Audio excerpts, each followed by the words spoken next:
Alrighty, guys, I am back. Alright, another episode of Phoenix Wright Ace Attorney. Here we go. I've noticed this series tends to be more popular than the Resident Evil series. I'm not sure why that is. Perhaps because of the popularity of Phoenix Wright Ace Attorney. I think that Ace Attorney was the best game I've seen so far in this series. And it's just hard for me to say, like, both of the other sequels in the series, Justice for All and Trials and Tribulations. I mean, it's hard to say and see them as sequels, right? Because, like, if we just compare Phoenix Wright Ace Attorney and Resident Evil, like, which with each successive installment of Resident Evil, you could tell there are definitely quality of life improvements that are made to the gameplay. Like, each successive game features improvements over the previous game, it seems like, at least for Resident Evil.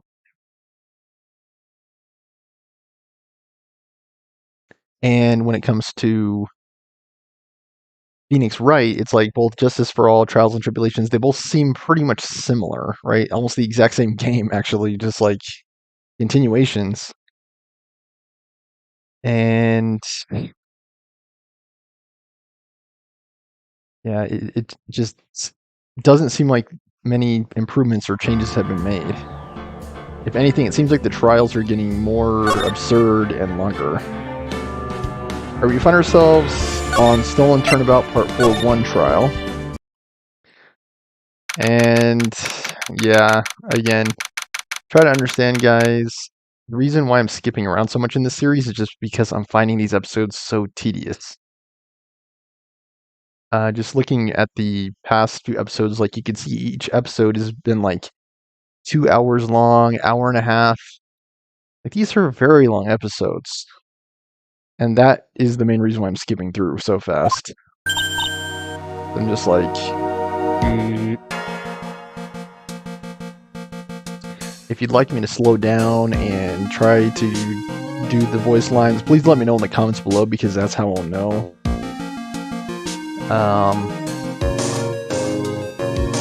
Yeah. As I've said, I do read and consider your comments. I may not do so in a timely fashion because it does depend on how soon I noticed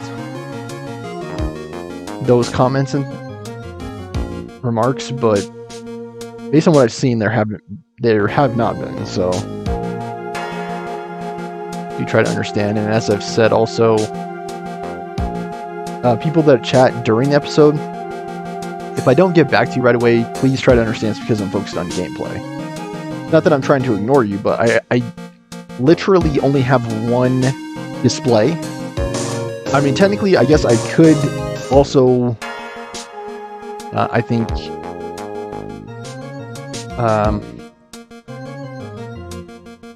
cast or show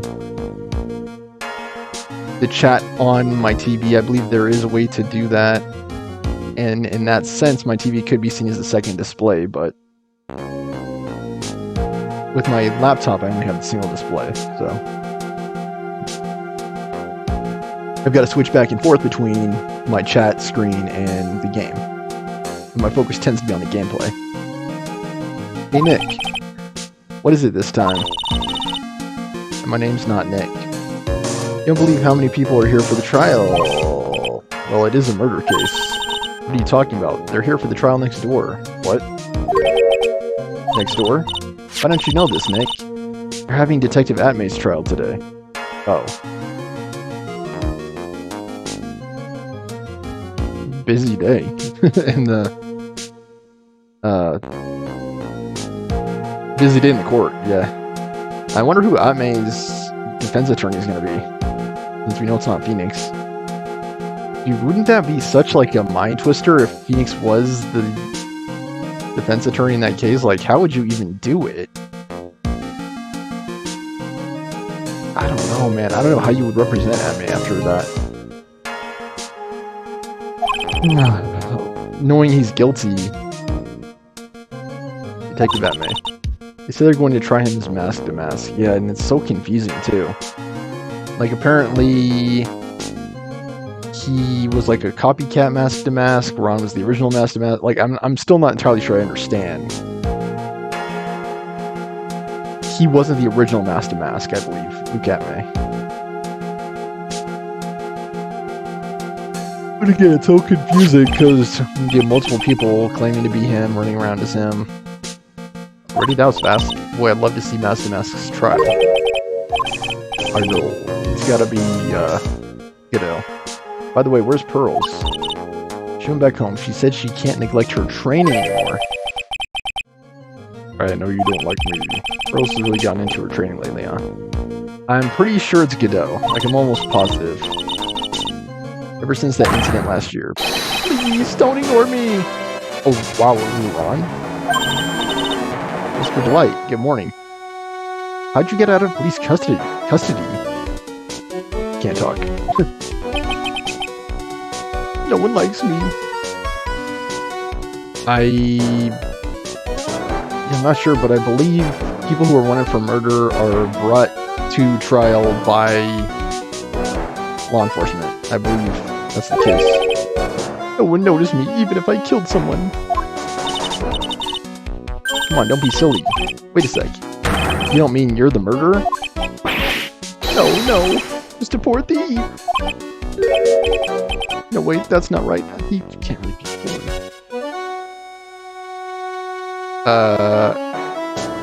Yes, they can. They totally can.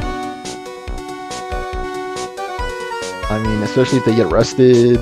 If they're not good thieves. If they have a hard time selling hot stuff that they steal. I mean, there's definitely ways for thieves to be poor.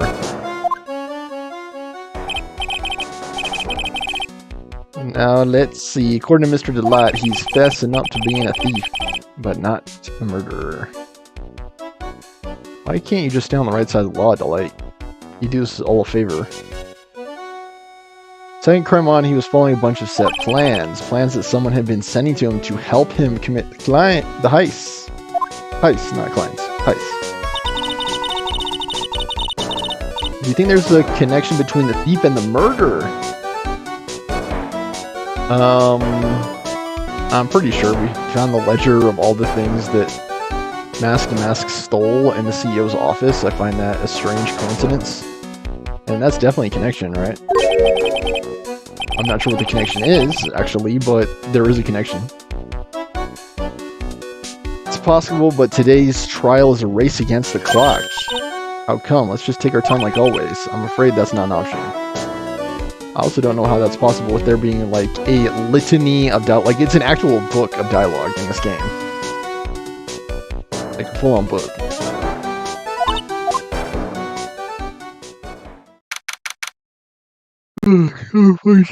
Okay, I'm sorry, I'm tired. District Court, Courtroom number 6. It is almost 9 o'clock here. Court is now in session for the trial of Mr. Ron Delight. The defense is ready, Your Honor. You're ready.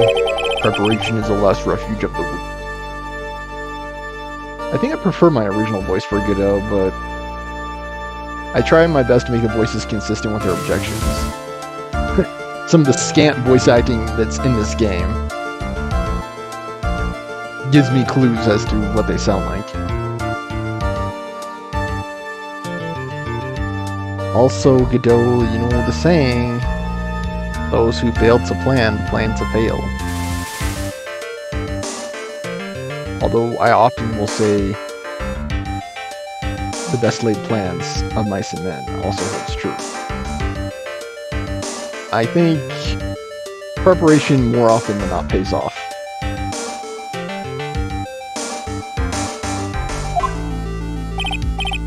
Like, I don't think anyone was ever like, darn, I wish I didn't rehearse so much.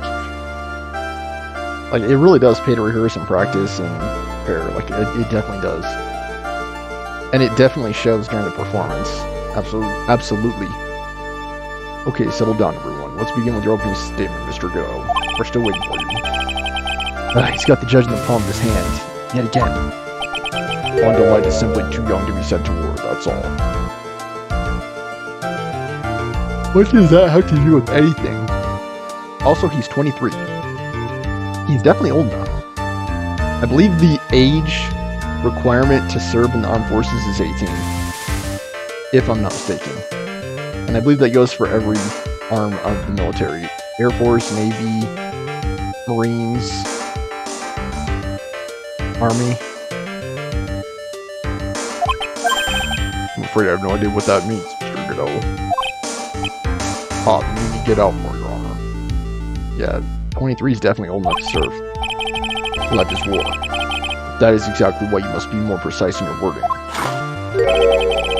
That's all my statement means. You understand now, right?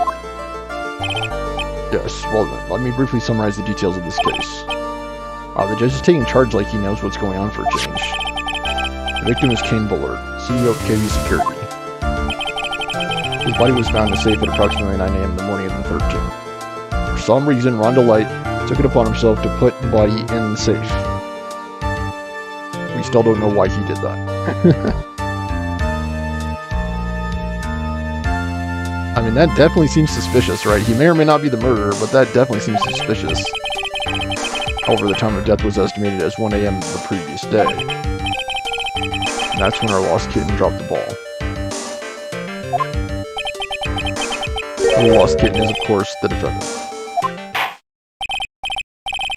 Very well, Mr. Godot. Please call your first witness.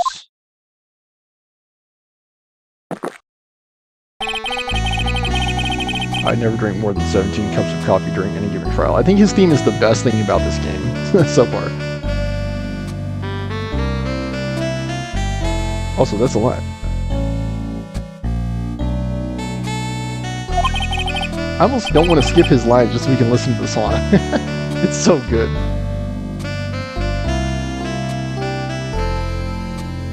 Like that is absolutely the best thing about this game. His theme. But the first one is always the best.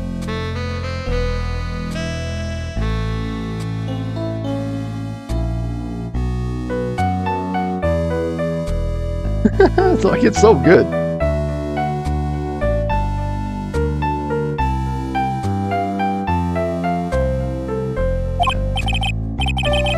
Oh, Mr. Godot, your witness. Hold on, Judgy. We're jamming out.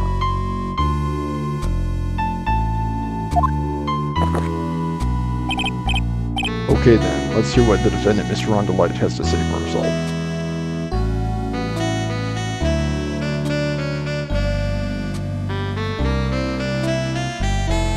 That's my favorite part of the song.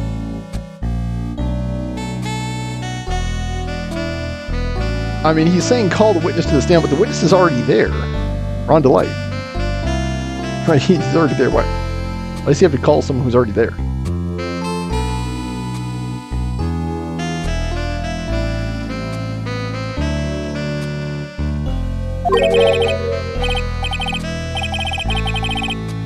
Like, we don't even have to go through the trial. We can just listen to this thing the entire time. The defendant, well, Miss Wright, does the defense have any objections? I don't know why he would. Maybe a bit of a disadvantage having the defendant testify, but... I mean, Rhonda Light is a taco short of a combo plate. I don't know what advantage there would be to have him testify. I don't know. I remember when Mia was defending me. She allowed me to testify so she could do the cross-examination. She put a lot of trust in me back then. We have no objections, Your Honor. The defense will allow Mr. Delight to testify. Mr. Godot's amazing theme is still playing. Oh, you've got guts, Troy. No! We lost it! Alright then, Mr. Rhonda Light, please take the stand. He's already there, isn't he? Yeah, he's already on the stand. Alright, folks, here we go. You didn't you? Fess up. We know you did it. Admit it. You're a cold-blooded murderer. You were the one who killed him, did you? scared you!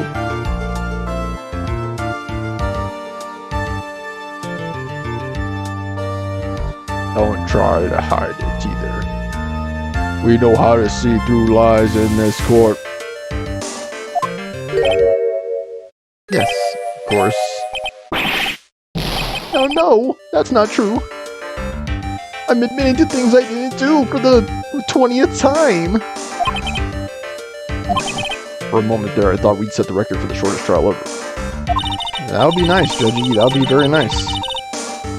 Wright already looks plenty guilty with that face he's making. Does he have what it takes to kill someone? I think that's the question we all should be asking ourselves. Once he opens his big mouth, he'll probably put the nail in his own coffin.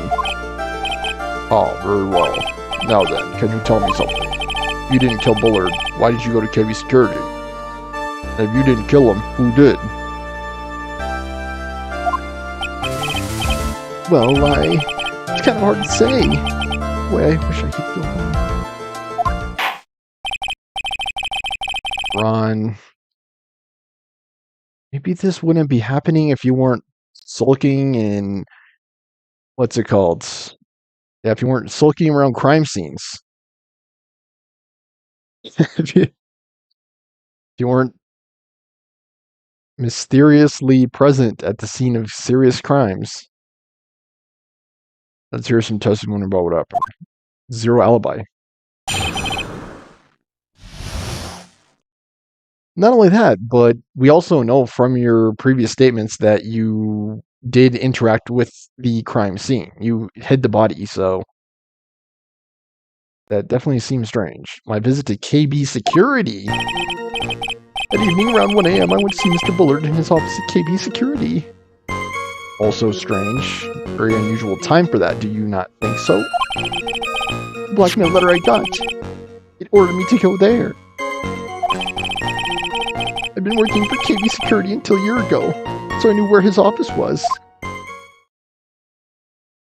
Well, that checks out. 1 a.m., the exact time the murder took place. The week get washed away by the tides of fate. Strong, drink it up.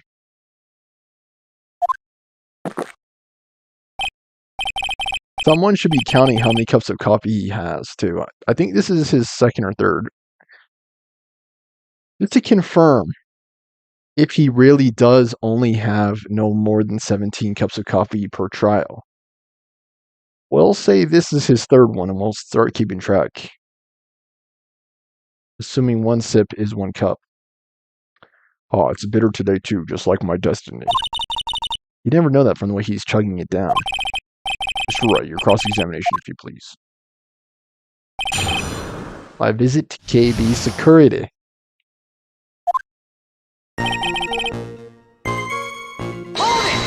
Hold it! 1 a.m., huh? You're absolutely sure about that? Yes. I have to remember this. That's why my watch said when I was entering the CEO's office. No. Actually, I'm not really sure. My watch was slow and my internal clock was also a bit... What does that even mean? I don't know. I'll just pretend like I didn't hear that, Ron. Just keep it to yourself, alright? 1 a.m. This is the exact time the victim, Mr. Bullard, was murdered, correct? Mm-hmm. Too late for a coffee date, that's for sure. He didn't make it. Blackmail letter I got it ordered me to go there. Hold it! It ordered you there. It's the first time I got a blackmail letter that ordered me to go somewhere.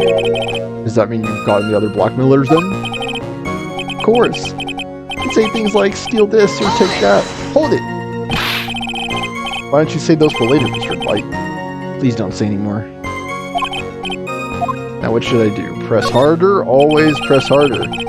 What did the blackmail letter in question say? It said to bring $50,000. Funny, that's perfect motive for committing murder. Oh, but wait! I never intended to pay that money anyway. Ron, why do you have buns in your hair? It makes you look like Princess Leia, Ron. You do realize that, right?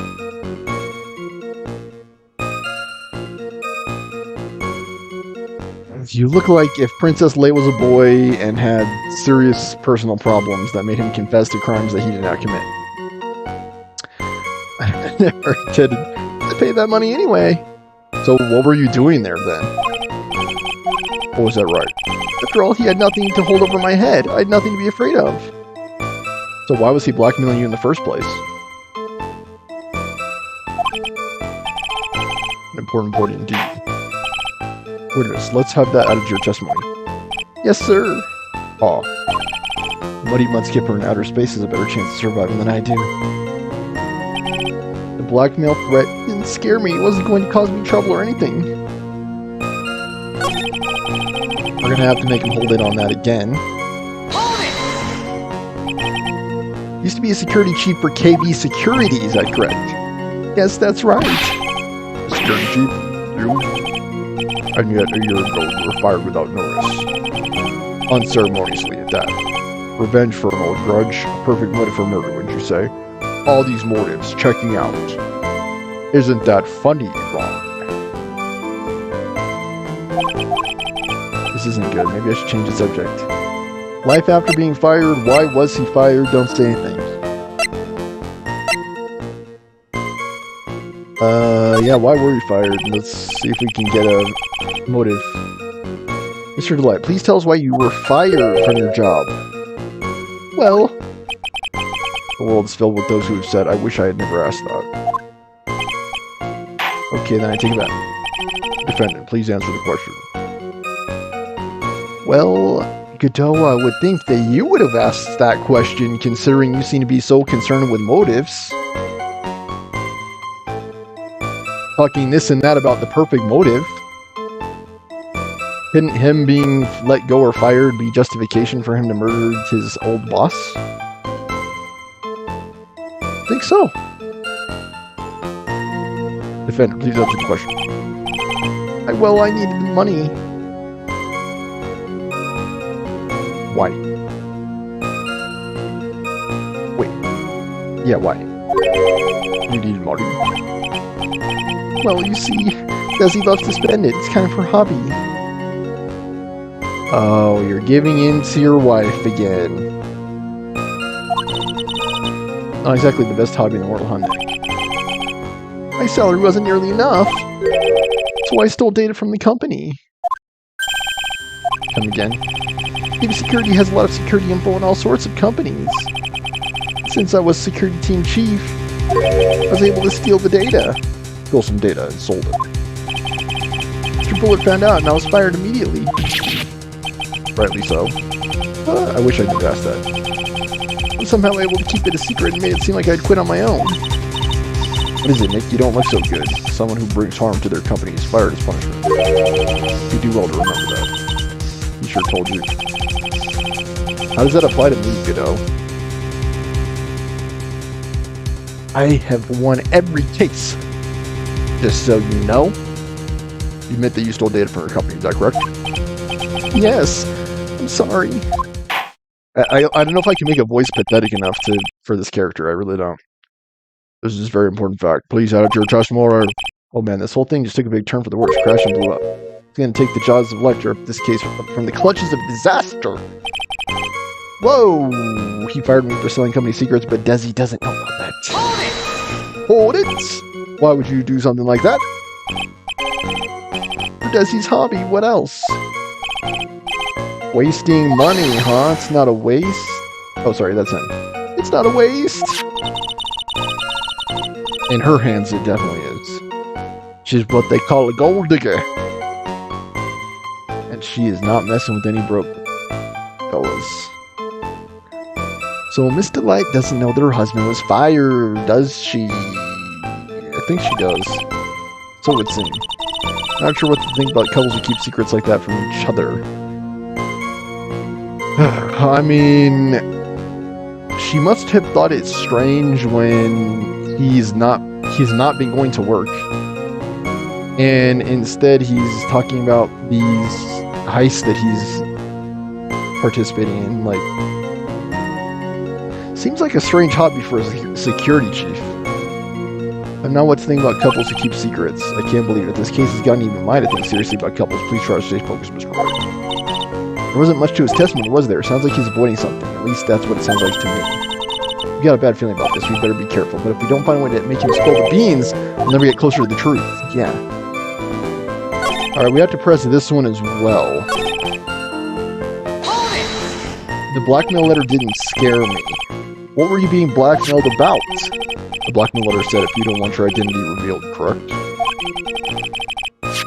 I'm sure it was referring to the whole mask-to-mask thing. Objection! Objection.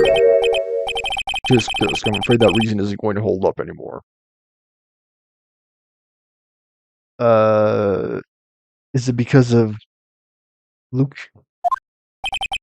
What do you mean? The victim had no proof the defendant was mask-to-mask. So are you suggesting that he did not write the letter then? It sure does seem like that's what you're saying. Why would he make reference to Ron's real identity or Ron's alter ego if he had no knowledge of mask to mask? Or are you saying he was bluffing? You were the one who stole company secrets only 1 year earlier. That was all over with once I was fired. I don't know why he would need proof that he's mask to mask.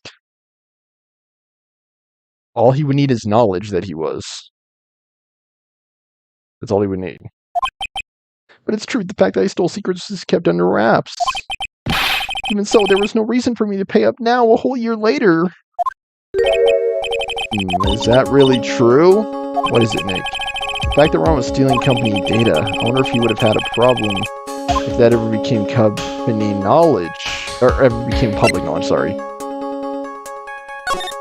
Yeah, he would. Mr. Delight, I believe you would have been in considerable trouble if your identity as a company data thief was made public.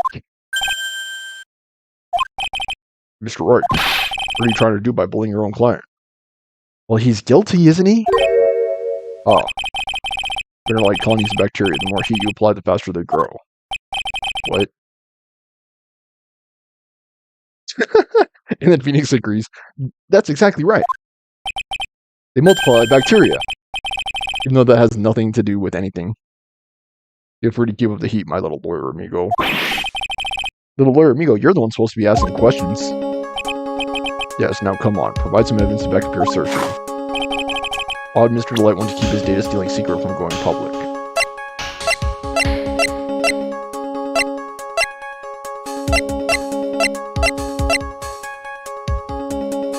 Probably so he can get away with this. No, I have no idea.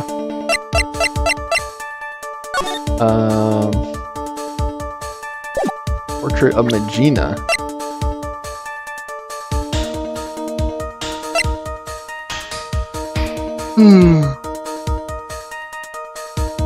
Why would he want him to keep the data stealing secret?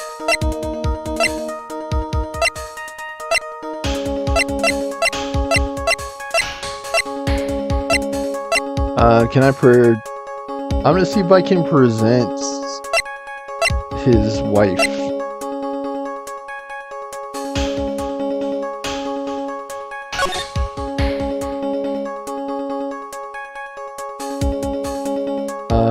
Yeah, it does seem like the CEO knew about it based on this letter.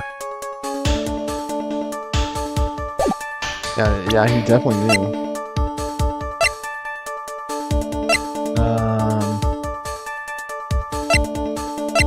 I'm gonna present his wife, I think. I don't think anything else really makes sense. Take that! Mr. Delight, what you said just now doesn't match what you told me yesterday. Huh? What doesn't? I think you must have been scared, very scared, of having a certain person find out your secrets.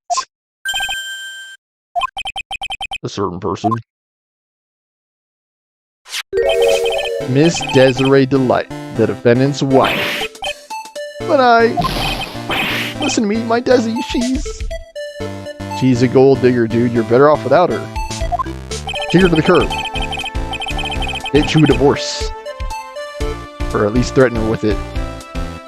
And tell her that if she doesn't stop chasing your money and starts loving you as a person and for who you are, that you will leave her. Make like a tree and leave. Absolutely. Looks like if I just sit back and relax, the fun will end before it truly begins. Ha ha ha. You know. Yes, we know. It was all your wife's fault. What do you mean? Mr. Wright stole company data to pay for his wife's spending habit, for which he was fired. Unable to face his own wife, someone used his dirty little secret to blackmail him. And that's how this murder came about. Oh. Everything's falling neatly into place. Yep. Let's put him in jail where he belongs. Don't talk about my Desi like that. Who are we kidding? This guy would not last 5 minutes in jail. Alright. A better place for him would probably be in a mental health ward of a mental hospital. Probably. State hospital somewhere. Or you'll be sorry. Never mind that I'm still wearing my Master Mask costume. It seems that we've learned a great deal of things here so far. What do you think, Nick? You didn't think it was possible to get so thoroughly whipped in just 20 minutes. Well, I mean, the shoe fits, doesn't it? We don't have any evidence that anyone else was in there. Right? Do you have an alternate theory, Phoenix? As to who could have murdered him? When your client hid the body?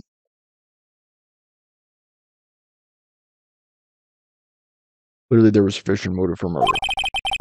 He stole data for his wife, and he killed to protect his secret. Yeah, again, he probably should have left his wife a long time ago. Because that is not a functional relationship. The only thing she does is take and use all of his money. And that is not a good relationship. Let me check my test. Twisting my headphone jack, and every single time I do that, it tends to go in and out, the audio. Found the man who cared just a little too much. Yeah, see, there it goes. I think it's because it's not being plugged in all the way. The motive is clear. Let's move on. What happened at the crime scene at 1 in the morning, Mr. Delight? Come now, tell us. We're all yours. I mean, really, only he would know. Because Larry Butts, the security personnel, was ever so diligently not paying attention to what was going on. The only other person at the scene of the crime is the dead man, so I don't know who else could have known anything about that. Really, it's just him, right? Unless there was someone else there, which only Ron would be able to tell us. Unless there was security camera footage, which there might have been, but, I mean, it didn't seem like, based on what Butts was saying, that that's the case. For all yours. At CEO's office. When I entered the office, there was a suspicious shadow there. Really? That's right. It was shown in the last episode, right? Luke Atmay's shadow. But I believe I asked the question then. I'm going to ask the question now. Number one, what was he doing there? What was Luke Atmay doing there, and how did he pull it off? Because he would have had to have been in 2 different places. Because 1 o'clock a.m. is the exact same time that the vase was stolen.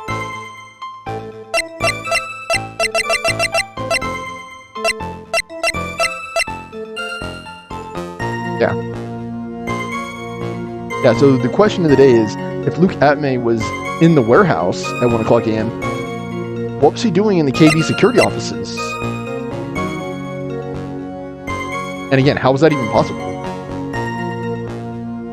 Well, it doesn't really make sense, right? It doesn't make sense. I was hit on the forehead. After that, I remember being a bit dazed. Luke Atme couldn't have been hitting himself over the head in the warehouse and hitting you on the forehead, Ron. He couldn't have done that simultaneously. Without cloning himself, I don't see how it's possible. If I hadn't been wearing that, I would have been killed. When I came to, Mr. Bullard was lying there dead. And you thought it necessary to hide the body in a safe. Can you tell us a little bit about that decision? I see, you suddenly hit on the forehead, huh? I believe the detective from yesterday provided similar testimony. Mask to Mask was just running around hitting everybody, right? How could one guy be in so many places at once? Strange. He said that Mask to Mask struck him on the head from behind. Of course, since that may turn out to be the culprit himself, that was all a lie. So really, it's possible he either hit himself or no one hit him. No one hit him. He just was making that up. Oh, no one's going to believe a pathetic lie like that. What are you saying? I really was attacked. Unless it was someone else.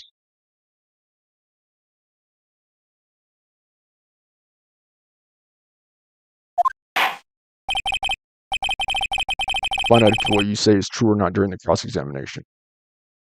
Seriously, the security camera footage is probably the single most useful and important piece of evidence, and it's the one piece of evidence in our 20 items of evidence that is not in our evidence collection.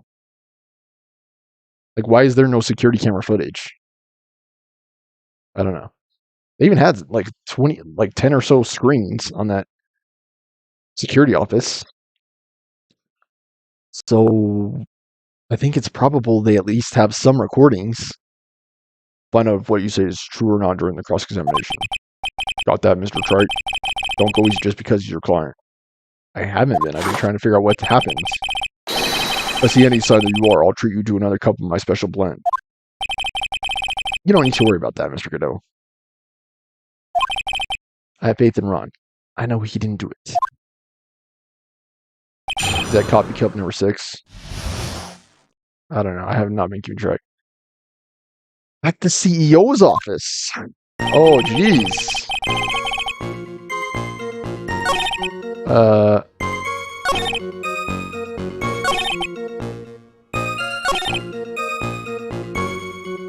This also doesn't make sense. Like, his testimony itself does not make sense. It's not grammatically correct. It's missing, like, key information. When I entered the office, there was a suspicious shadow there. Can I say suspicious shadow? When I entered the office, there was a suspicious shadow there. Too many and sh sounds at once. Suspicious. Oh my gosh. Suspicious shadow. Suspicious shadow. Suspicious shadow. Suspicious shadow. I think that's the best yet. Suspicious shadow. Suddenly I was hit on the forehead. After that, I remember feeling a bit dazed. If I hadn't been wearing that, I would have been killed. Wearing what? Again, it's not a complete sentence.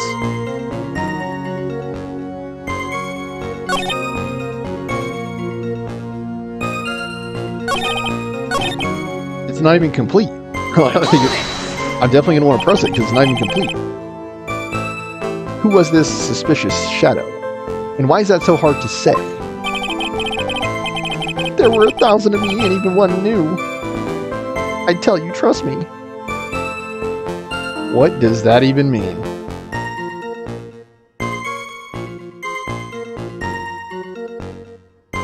What are you talking to metaphors now, boy? Talking about alternate timelines? I don't know what he's talking about here. Talking about actual clones now. His dodging all of our questions is not helping us win this case. Then how's the victim Mr. Bullard at that time? What do you mean by how was he? Was he already dead? Was he still alive? Maybe he was the one who hit you in the first place. That's a good question. What do you think, Mr. Wright? Did he kill himself? I'm not sure what you guys are getting at. Forget it. I'd say don't forget it. You need to know who hit him on the head, or if he's just making that up. Like, that's definitely important information to the case. Again, because if someone else was there, we would need to know that. That's another possible theory about who the actual culprit is if it's not Ron DeLite, because the obvious question in the case is, did Ron DeLite kill, what's his name? Buffard. What's his name? Bullard. Did Ron kill this guy, Kane Bullard? And if the answer is no, then the question becomes, how did he die then? Who killed him? It begs that question. Who then killed Kane Bullard? Was it someone else? And if Kane Bullard was the one who hit Ron, and Ron retaliated and killed Kane, that would basically answer the question that is the central and core focus of this case, that Ron's guilty of murder. So yeah, we definitely want to know that. Was there someone else there, or was it Kane who was attacking Ron? I don't know why the game and Phoenix just so swiftly moves on from that. It's kind of like full-on baloney. Like, why would you just... Okay, let's just move on. No. I don't think so. We need to know who was in there, dude. Because if you can't come up with anyone else, then either there are two possibilities. One, Kane Bullard killed himself, and or two, Ron killed him. And if Ron killed him, I mean, if he killed himself, it doesn't stand to reason as to why Ron thought it necessary to hide the body. Why would you hide the body of someone who just killed themselves? That doesn't make sense. Like, it actually doesn't make sense. Unless it looks or seems in one way or another that you were actually guilty of murder. If it seems like you're actually guilty of murder, then... yeah.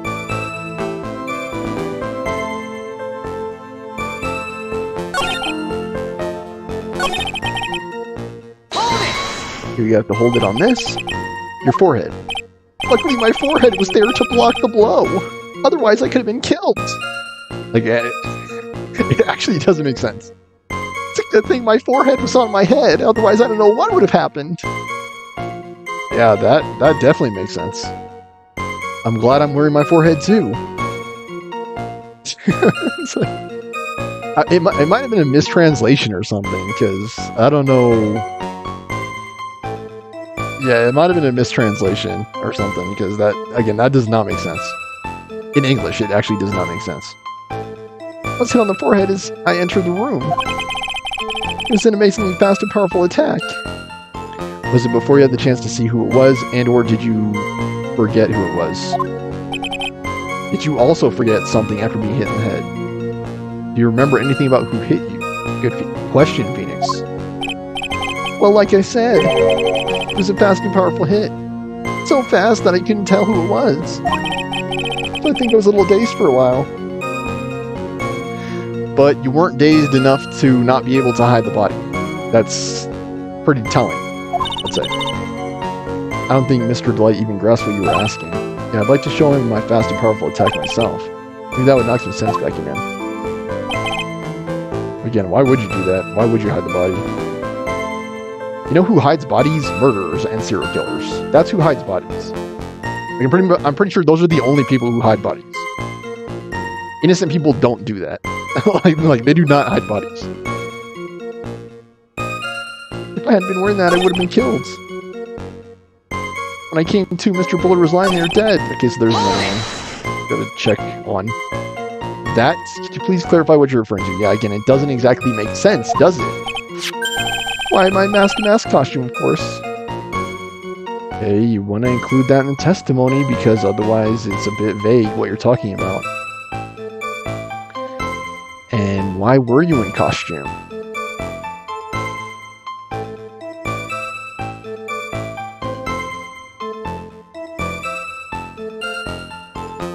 People who wear costumes and hide their identities during crimes are typically guilty of the crimes they commit. So yeah, why were you wearing that? Oh boy, Ron. Mask to mask costume. Wow. Wait just a moment. Mask to mask? Oh, did I forget to mention it before? Just to be on the safe side, I dress as mask to mask. As if you could seem any more guilty. Somehow you could make yourself look even guiltier than before. And I descended upon the office of the CEO of KB Security. What? Nick, did you know about this? You never told me this. I don't recall him ever mentioning it to me either. Even I didn't know that.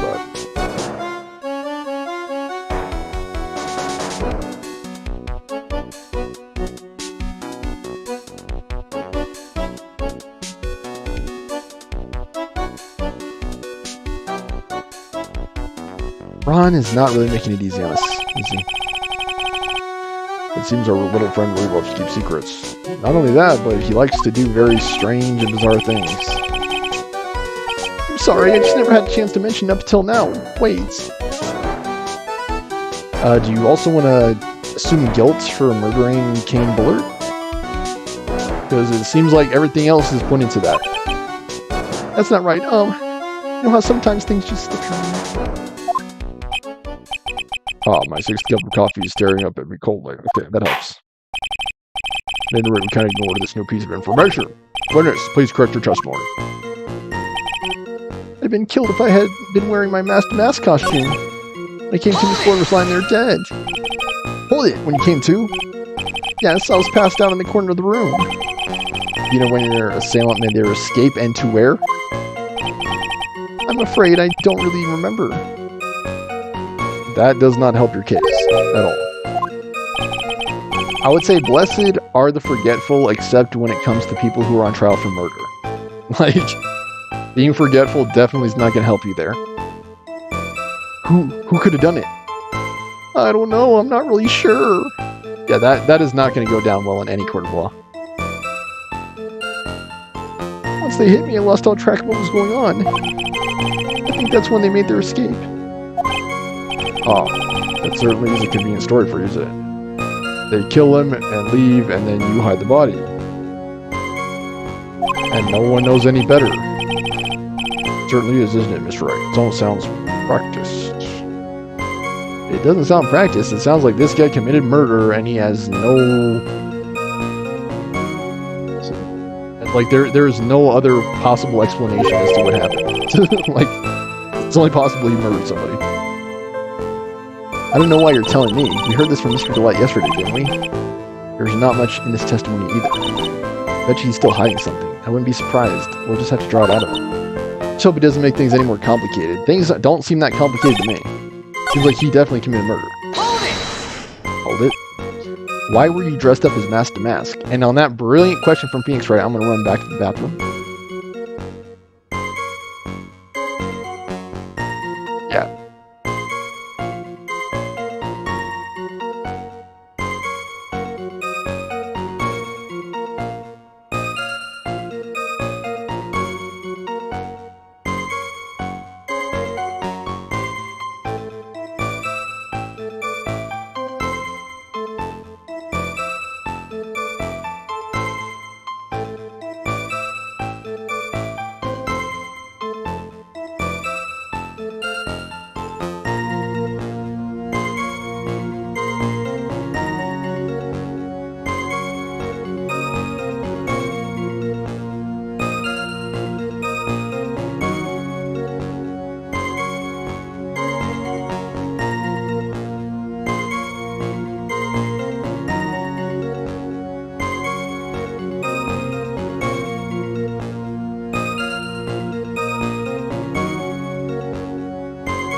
Alright, I'm back. So let's hear what his $1 million explanation is for this. Yeah, why were you dressed up as someone else while you were committing your murder? Why? Because I'm Master Mask, of course. Yeah, makes perfect sense. What are you talking about? Master Mask trial is being held next door. Yes, I guess so. Anyway, at that time, I thought I was being blackmailed over Master Mask issue. Over the Master Mask issue. Master Mask, the Master Mask. Masks and masks. And you see, it's all very confusing. So, let me get this straight. So, you wore the costume because you were concerned that you were being blackmailed about being Master Mask. Because that makes zero sense. You were trying to conceal the fact that you were Master Mask, and so you thought it necessary to show up in a Master Mask costume. Because you thought you were being blackmailed over the Master Mask issue. Like, it actually makes no sense, right? Like, it actually makes no sense. So you dressed up as Master Mask. That makes perfect sense. Thought I should go as him just to be safe. Because if you go dressed as Master Mask, then you're gonna not leave any doubt. People are gonna know you're Master Mask if you show up in the costume. Oh boy. Let me tell you, it's a real pain to move around with that cape. That's why it took a lot longer than I'd expected. Took a lot longer? What is he talking about?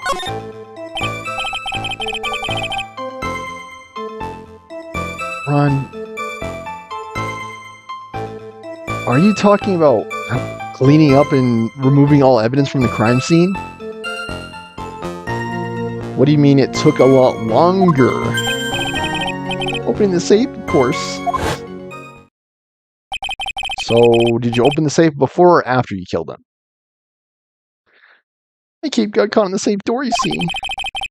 This all happened when I was hiding Mr. Bullard's body. Okay. What was that? Back up a second. Yes. You were the one that hid the body in the safe? Again.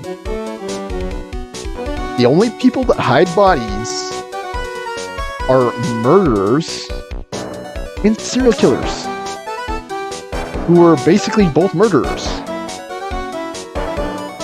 Those are the only people. Normal, law-abiding citizens don't have a need or interest in hiding bodies. There is no reason to.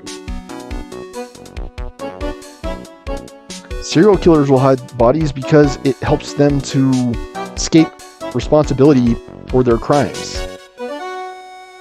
They can avoid capture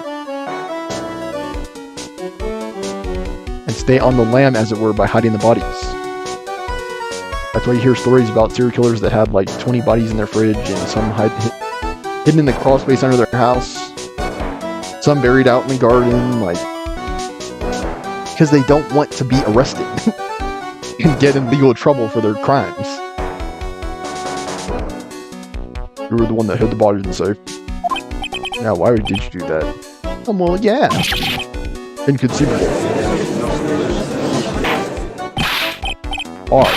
Why? What reason could you have? What were you thinking? Yeah, why would you do that? Even Godot was like, this silly goose. The silly goose, making it easy for us to convict him of murder. Question.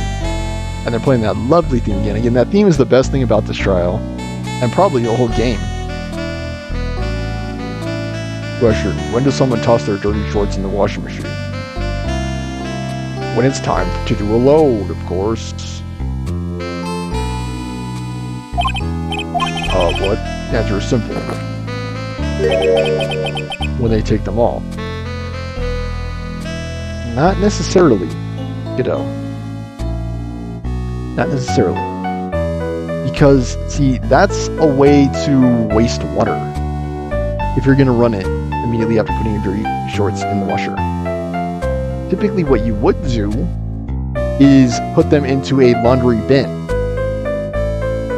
Wherever you keep all of your dirty clothes, and then at the end of the week or whatever, you take all of your dirty laundry and then you wash it at one time to avoid wasting water. You wait until it's a full load and then you wash all of your dirty clothes at once. You don't throw them right into the washer. I mean, unless you live by yourself. If you live by yourself, then yeah, I guess you could do that.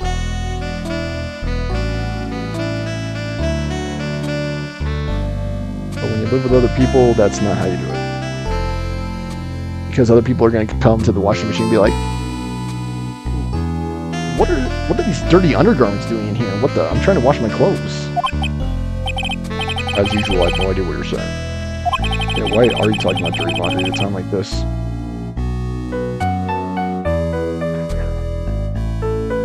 I think he's trying to be clever and make a comparison between dead bodies and dirty laundry.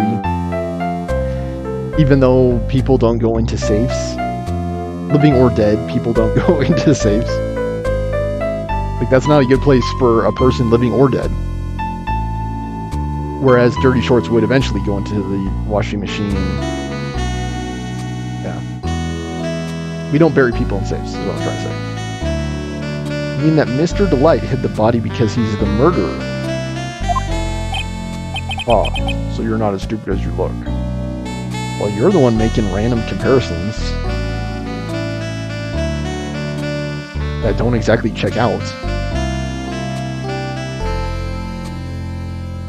Like, in what way is a dead person like a dirty pair of shorts?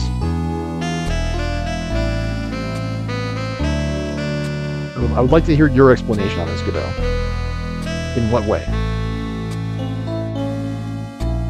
Yeah. Very interesting comparison. His metaphor this time was really obscure.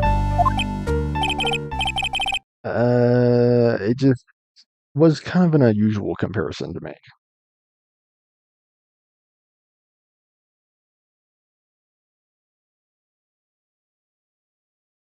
Mr. Wright, you don't mean that you knew about the whole safe business, do you? Yes. Why am I the only one not in the loop here? Witness, make sure you add this to the testimony. Yes, sir.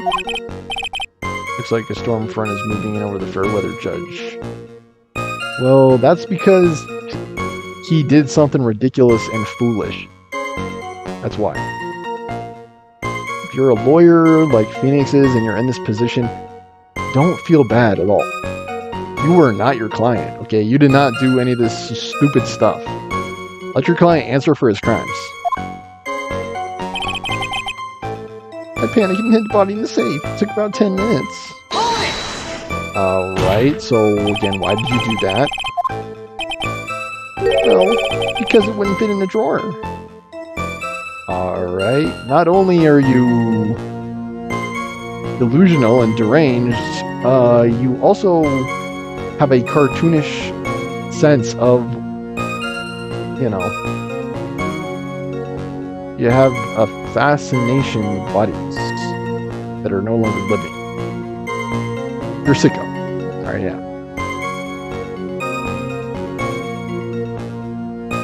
You just want to chop the bodies up and put them in your little drawers, huh? Yeah. Because that's what a normal person does.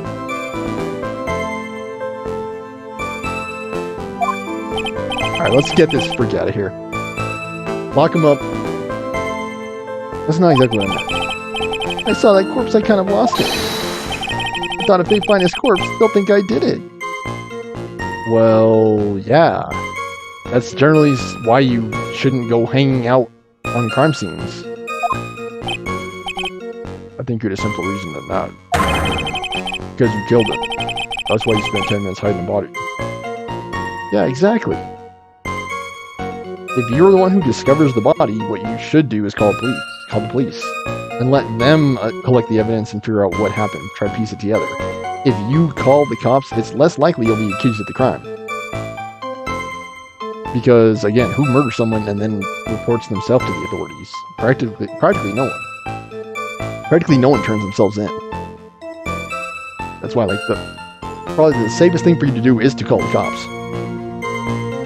And then just tell him what happened. I came in trying to resolve a blackmail. I was hit over the head. When I woke up, he was already dead. And yeah, it's gonna look suspicious. Because why would you go to anyone's offices at 1 o'clock in the morning to resolve a blackmail? That entire situation just seems very bizarre. Like, you're going into the office at 1 o'clock in the morning. Yeah, like, it doesn't make sense. Like, why would anyone do that? That most certainly makes more sense. Hold on. 10 minutes? What is it, Nick? I just had a thought. Under those circumstances, would you normally try to hide the body? It's been 10 whole minutes to do it? No, Phoenix. No, what's the matter with you? No. Under those circumstances? What circumstances? Oh. Hey, Nick, if you think his behavior was so strange, why don't you present some evidence that would show just what those circumstances were? That's it. I'll take a look at the court record and present some evidence. Again, that's not going to cast any doubts on his guilt, by the way. I think that's just going to make him look more guilty. Will help to explain why he hit the body. How does that even make sense? Like, what? Heard this from Mr. Delight yesterday, didn't we? There's not much in this testimony either. I bet you he's still hiding something. I wouldn't be surprised. We'll just have to draw it out of him. I hope this doesn't make things any more complicated, she says.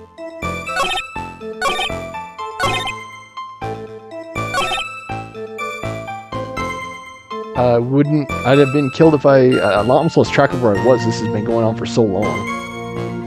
I'd have been killed if I hadn't been wearing my mask-to-mask costume. And we've already been going on an hour in this episode. Like I'm telling you, it's just longer.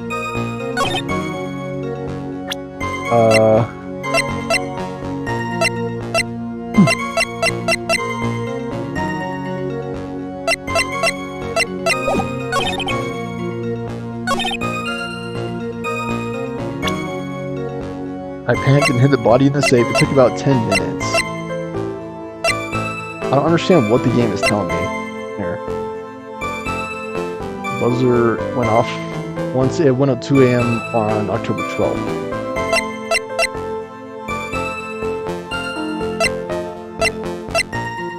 Hmm.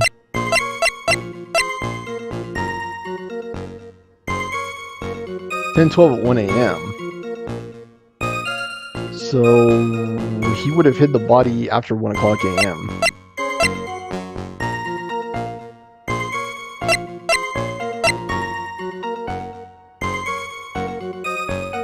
It took about 10 minutes. So it says the time of death was 1 o'clock a.m. I'm on the table. Buzzer went off once at 1:02 a.m.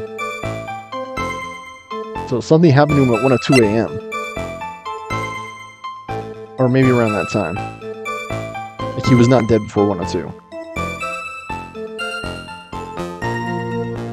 We know that. He was not dead at 1:02. So... yeah, the urn, exactly. That's why he hit it. He hit it in 10 minutes, because of the urn. Sometimes I hate this game. Like, so dumb again, like, why do I even have this? I don't know.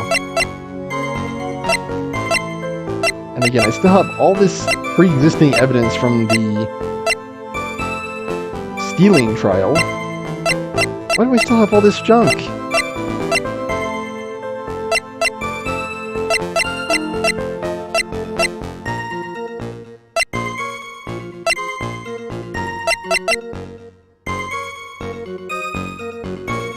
This is contradictory, too. It says that he died at 1 o'clock a.m., but that couldn't have been the case if the buzzer went off at 1:02. Unless someone else rang the buzzer, right? If someone else rang the buzzer, then that's possible.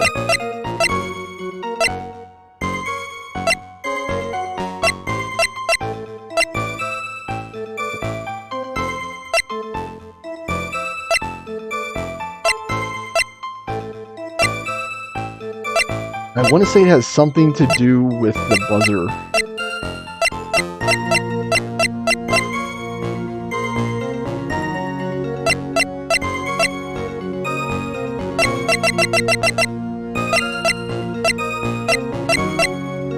I think it's the buzzer record, but I'm gonna double check it. Okay, hold on a second, guys.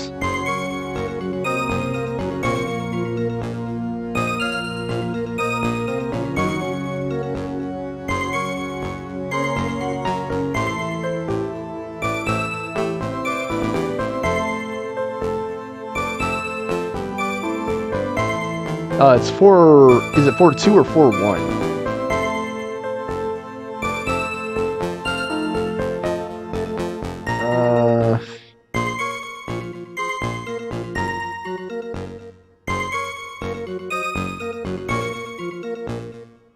I think it's 4-1. That 4-1 correct. Yeah. Or you can also present the CEO office buzzer on that statement.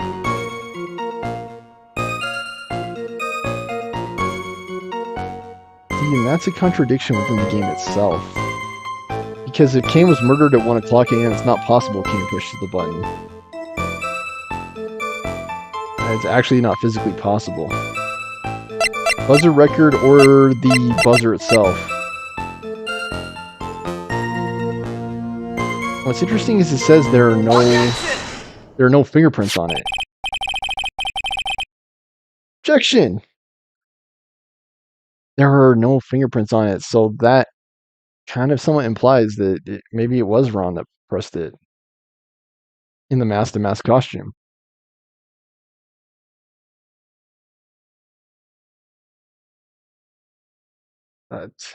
Yeah, I don't know. Did you take a look at this record? What might this be?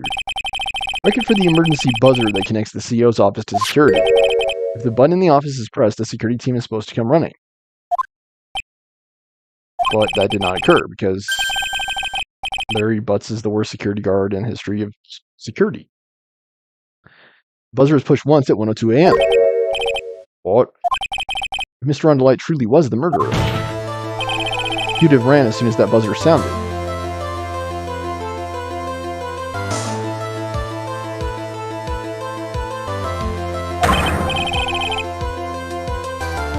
Question is, who pressed the buzzer? That's the question. After all, the security guard would have been heading his way. Objection! Oh, let's remember who we're dealing with here. You probably had no idea there were security personnel in the building. Why would that be the case? He was head of security just 1 year ago. So he would definitely have knowledge of their security in that building. He definitely would have that. So this is not true at all. Objection! Is Phoenix gonna say that? Yeah, thank you, Phoenix. Up until 1 year ago, my client was working as the chief of security. So unless they had dramatic changes to their infrastructure in that 1 year time, I highly doubt it. There's no way he wouldn't have known about this. Objection! But as it turns out, the guard never did. That was consequential, though. No one, including Ron and the killer, would have known that that could have happened because that had not yet happened. That you're speaking from a future tense. I mean, it's past tense now, but it's something that had not yet occurred at that time. It was after the fact. Like, again, that's not even a valid objection because, again, how would anyone have known that? The guard never did. That was nothing more than a coincidence.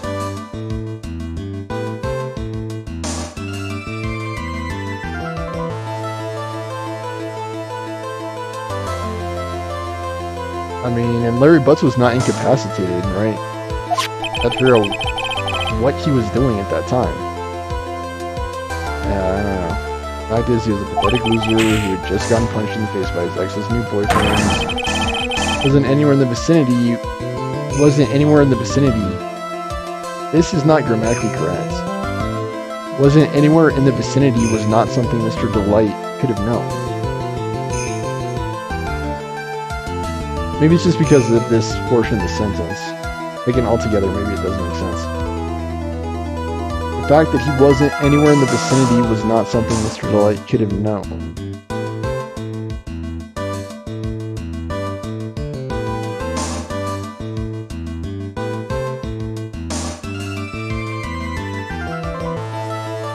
I mean, I don't know if I would have said that, because again, what proof do you have of that claim, Phoenix?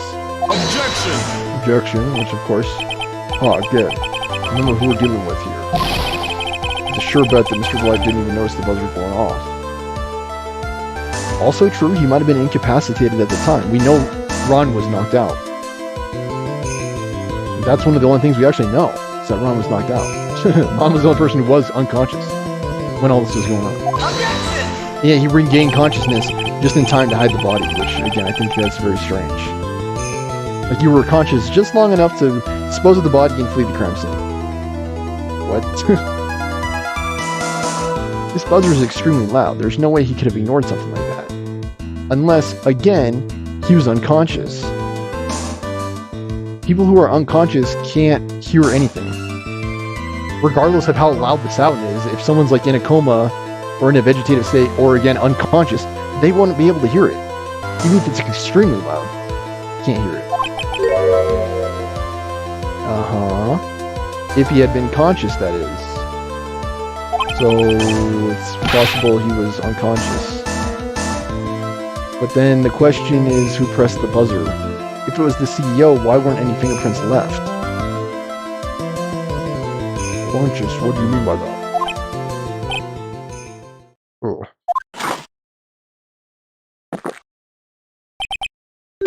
Fine, let's hear your theory.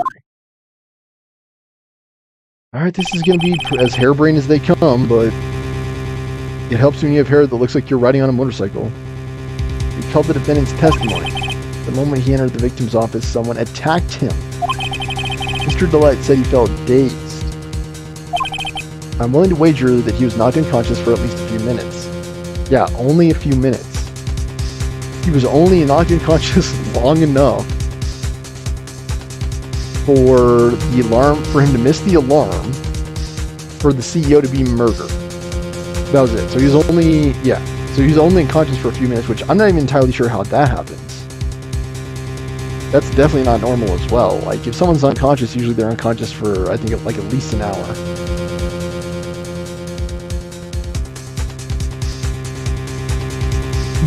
Yeah, I don't think...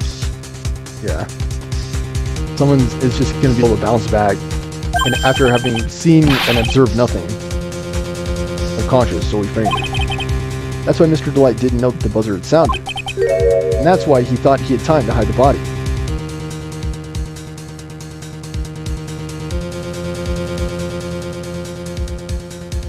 This is making like zero sense.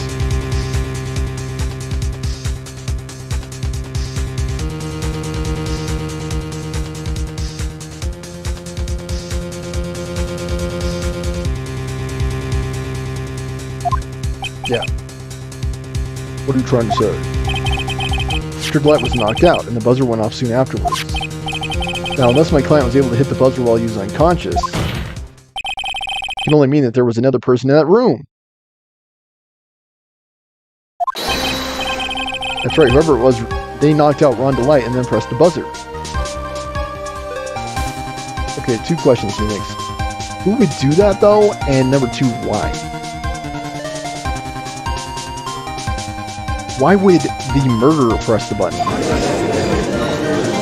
I mean, that's the most likely explanation, but that still doesn't make sense. We're going to the court. That's right. This is... Objection! Objection. This is preposterous. Who is this kid? Ron Delight is the one who killed Ken Bullard. Objection! Objection! Then who pressed the buzzer? It was the victim, of course. He pressed the buzzer when the defendant attacked her. He didn't die right away. He must have held on long enough to push that button.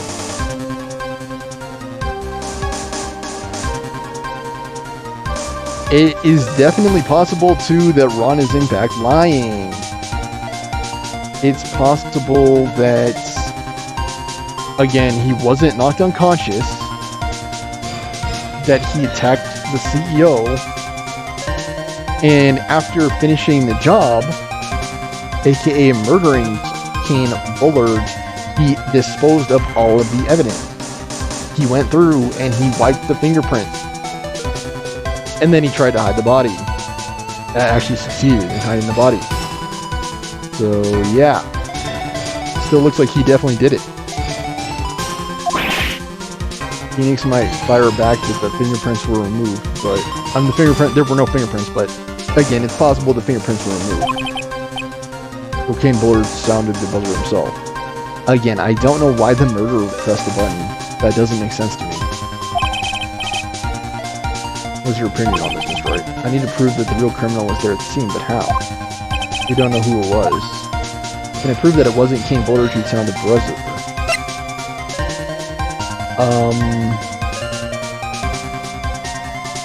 Can I prove that it wasn't Kane Bullard who sounded the buzzer? No, you can't. I don't know how you would prove that.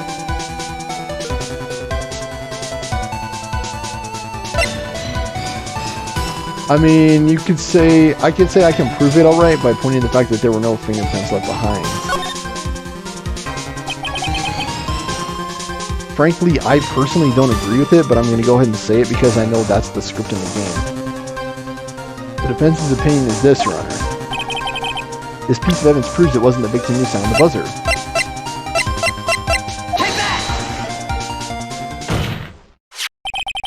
I believe this is the piece of incontrovertible evidence that we're looking for. The emergency buzzer? Is there some kind of clue on it? Absolutely not. Again, but most prosecutors would be able to easily counter that saying fingerprints can be removed. They totally can't. Would someone think of doing that after murdering somebody? Maybe. Especially if they have enough time to hide the body. Like, if they have enough time to hide the body, they probably have enough time to sweep the area for any and all physical evidence that could exist. Come on now, at least give some thought to what you say before opening your mouth. The fact that there are absolutely no clues is itself the clue. The absence of evidence is not necessarily evidence of absence. I read that when I was like looking into the fact that you can't prove a negative is not logically factual, but I just ended up confusing myself because I'm like, what does this convoluted garbage even mean?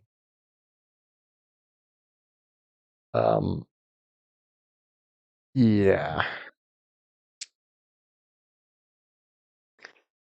And in this case, I think it is evidence. Like, the absence of evidence is in fact evidence of absence. Because you're seeing that there are no fingerprints there, which means there are no fingerprints.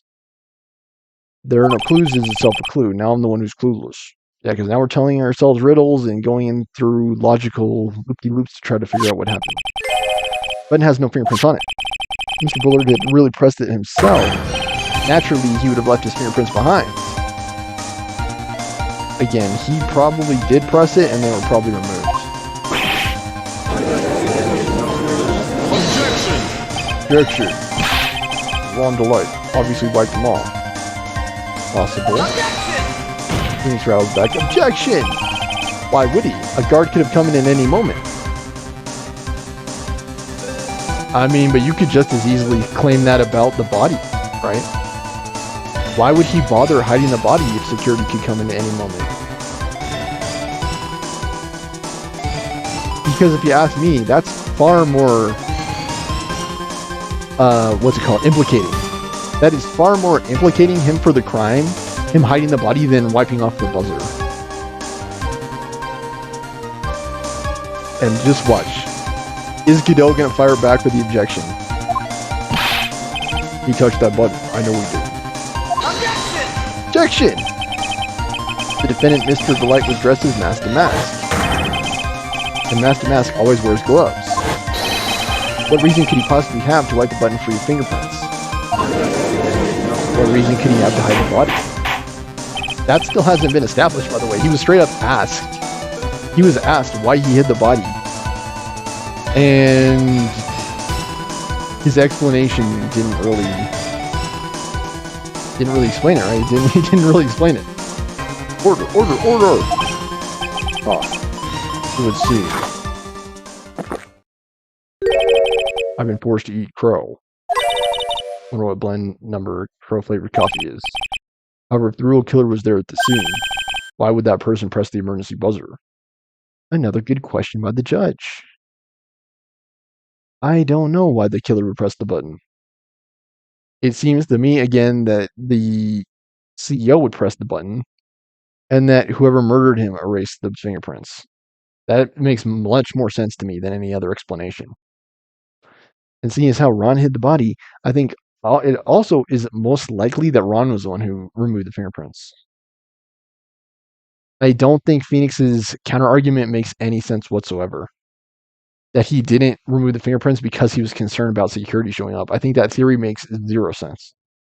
Because again, then why would he hide the body?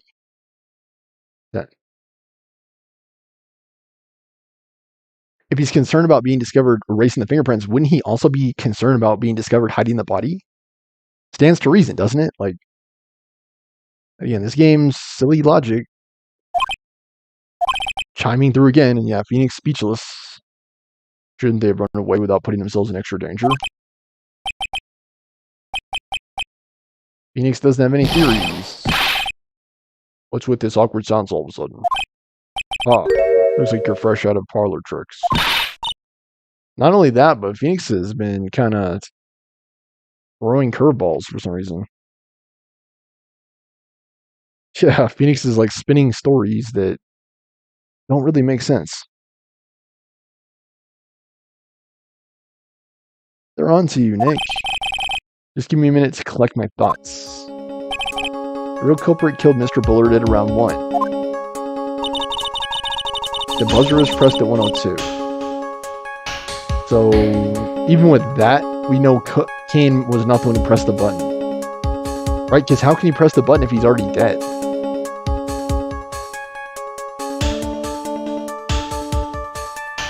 I wonder if it's possible that Ron woke up and pressed the button, but again, wouldn't Ron himself have memory of that? Mr. Delight just happened to waltz in when the murder was taking place, right? I also have reason to believe that that was not the case because I don't know how is it possible Kane Bullard died if Ron walked in at the time? Wouldn't Ron have done something to prevent the murder and or served as a diversion for Kane to defend himself? I don't know. The killer clobbered Mr. Delight and then slammed the buzzer. Even though security was supposed to respond right away if the buzzer was pressed. Security was supposed to respond. Even the judge is like, I don't know what the heck you're getting at. Time's up, Mr. Wright. Let's hear what you have to say. Very well then.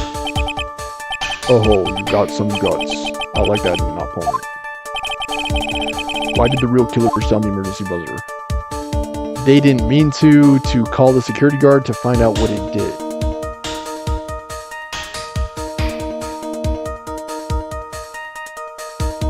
They didn't mean to is, I think, what I'm going to go with. We could also say to call a security guard, but I don't know why the murderer would do that. I really don't know why they would do that.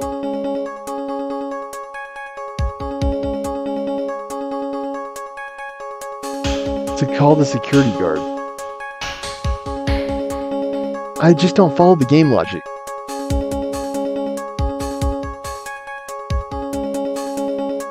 Unless Luke Atme was trying to pin the blame on... Again, this is so confusing, is it not?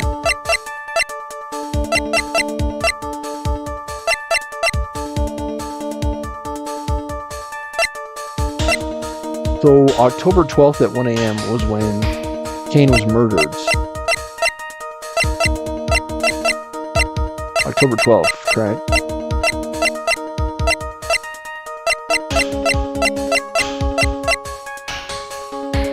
So why is this so vague?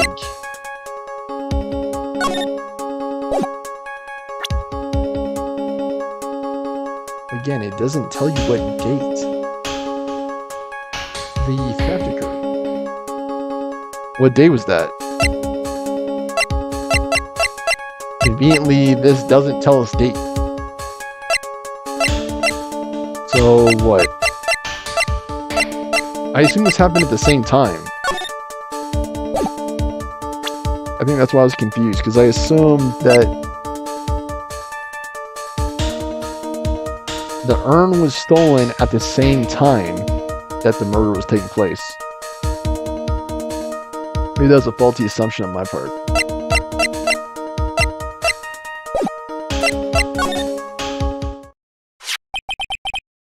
The killer knew that if they pressed the button, a guard would come running. That was exactly what they wanted. You mean to say the killer called the guard on purpose? Yes, although as it turned out, he never showed up. Because he was getting his clock cleaned at the time. Ah, what a touching story. You're saying the killer had a change of heart and called the guard to put himself in. To turn himself in. No, I'm not. When that buzzer sounded, there were 3 people in that office. The victim, Kane Bullard, who was already dead. The defendant, Rhonda Light, who was out cold. And the 3rd person, the real killer. Hypothetically, yes. Now then, in this situation, if the real killer made an escape, what would happen? The only ones left in the room would be the victim and Rhonda Light. And if any security guards came running in at that time, they would think that I was the murderer. Oh my gosh, this is so dumb. It's so dumb how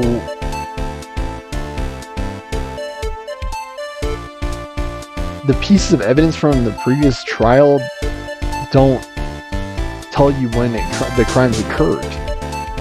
Like, they only tell you when the murder took place. They don't tell you when the urn was stolen.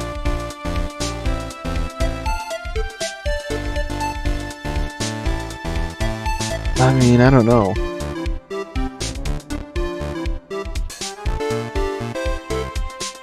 I also don't know how Ron wouldn't remember anything. And I still don't know why Ron would hide the body. Oh man, this is the reason why I skip so much dialogue too, because there's just so much baloney in this game. Straight baloney. That was precisely the real killer's objective. To frame Rhonda Light for the murder.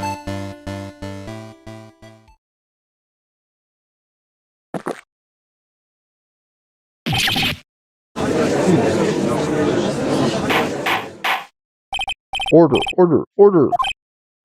Ah, who would see you? I've been made to eat my words once again. Actually, you've been made to do a spit take with a cup of coffee. Mr. Wright, who was it? Who was it that tried to frame me? Or wait a second, I'm the one and only mask, so... yeah. This is goofier than the Goofy movie, dude. Like, he put on the costume and he hid the body.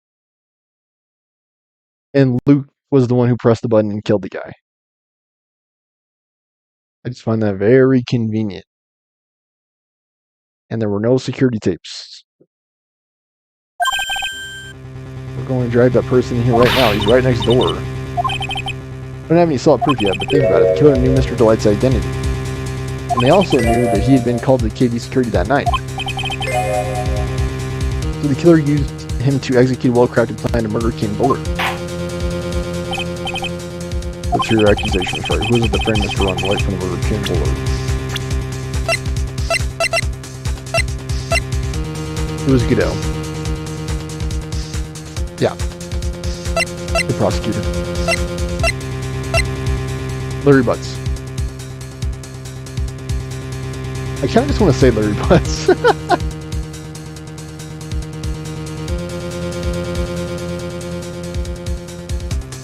I'm going to go ahead and say it just to see what the game says. I know it's wrong.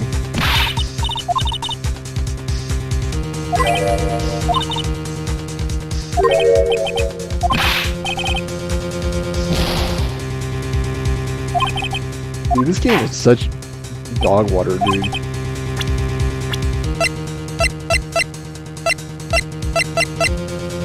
He could have known. Because he had the wallet. He was working in the offices. He had access to the blackmail letter. The game will only take this as a response. He's the only one who could have done it. Yeah, he's just running around committing all the crimes. The person being tried in court next to us is not Master Mask after all. He is in actuality the true murderer of Ken Bullard. I mean, I don't know why the game doesn't give you enough evidence. That's correct. Explain yourself. Theft and murder. Which is the more serious crime?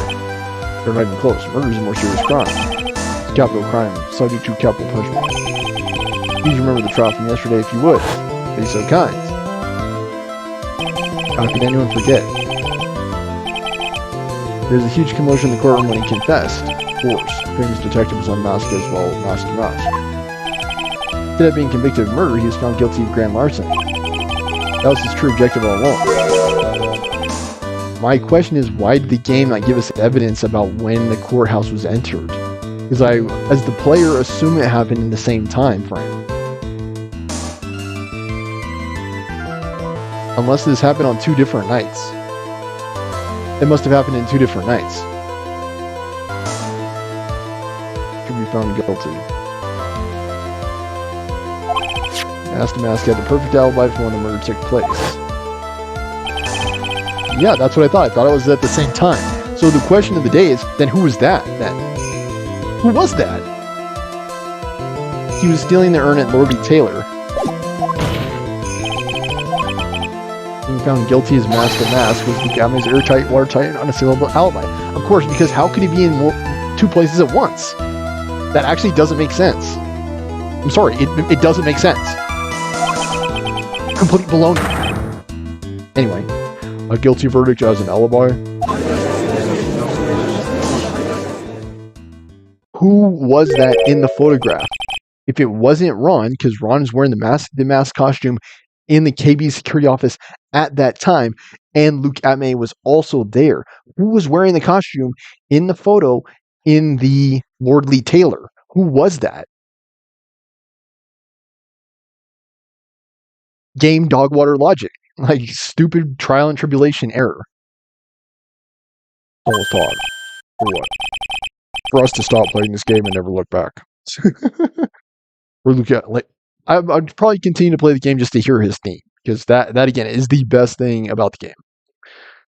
For Luke Atmay's verdict, it was a pretty simple trial after all. We're going to stop this trial and stall it out when we need to do it now. Of course, that's assuming you have proof that the detective was the one who committed the murder. Again, security footage would be great to have. And Phoenix's theory doesn't even make sense.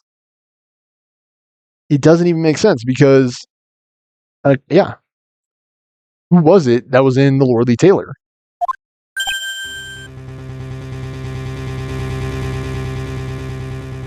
I mean, it seemed like there were 2 Luke Atmays in the Lordly Taylor at that time based on the previous trial, right? Because he was camped out in the warehouse looking for the Master Mask, which he was the Master Mask.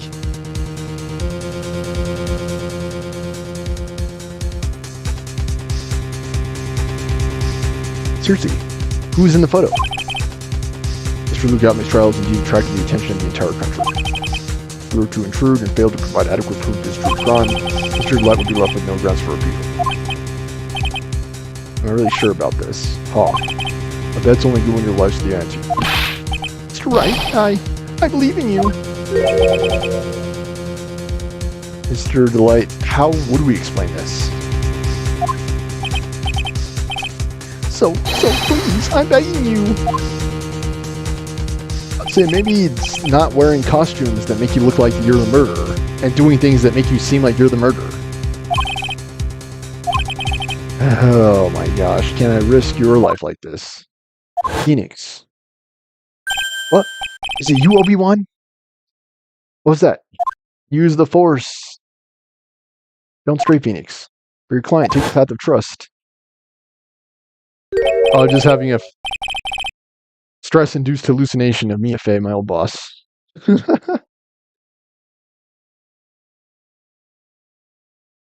That's all. They're just hallucinations. That voice, it sounds like Mia. Your Honor, the defense requests an immediate recess. Oh, so that's your answer, huh? Very well. I decided as well. But we'll now take a 20-minute recess. Mr. Wright, when we return, please summon Mr. Luke Gatme to the stand. Yes, Your Honor. Please tell me to be continued.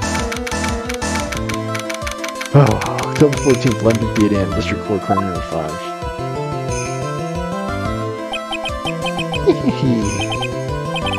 Well, sir, Detective Atmay?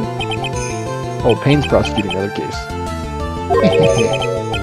I'd say, Mr. Payne, you performed splendidly. Oh ho, sir, Detective Atmay. You were the one who... Oh, it's a new judge. That's enough. This court sees no reason to further prolong this trial. This court finds the defendant, Luke Atmay. Hold it! Wait, don't hand down your verdict yet. Very well, sir, lawyer. Welcome to my court. Who's this hoser, My name is Phoenix Wright, attorney at law. I wish to file an accusation against this man, Luke Atmay. Accusation? You accuse Mask to Mask? That man is not Mask to Mask. Who was in the photo then, Phoenix? He's just a ruthless murderer. What? What? I don't know what his voice is.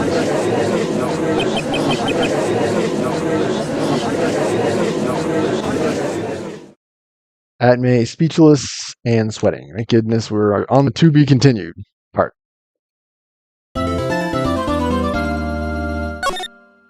So, possible theories. Who was in the photograph?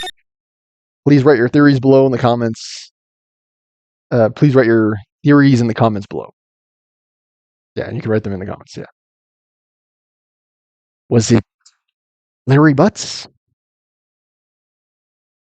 Was Luke lying the entire time about being in the warehouse and someone else stole the urn and someone else was staked out in the warehouse?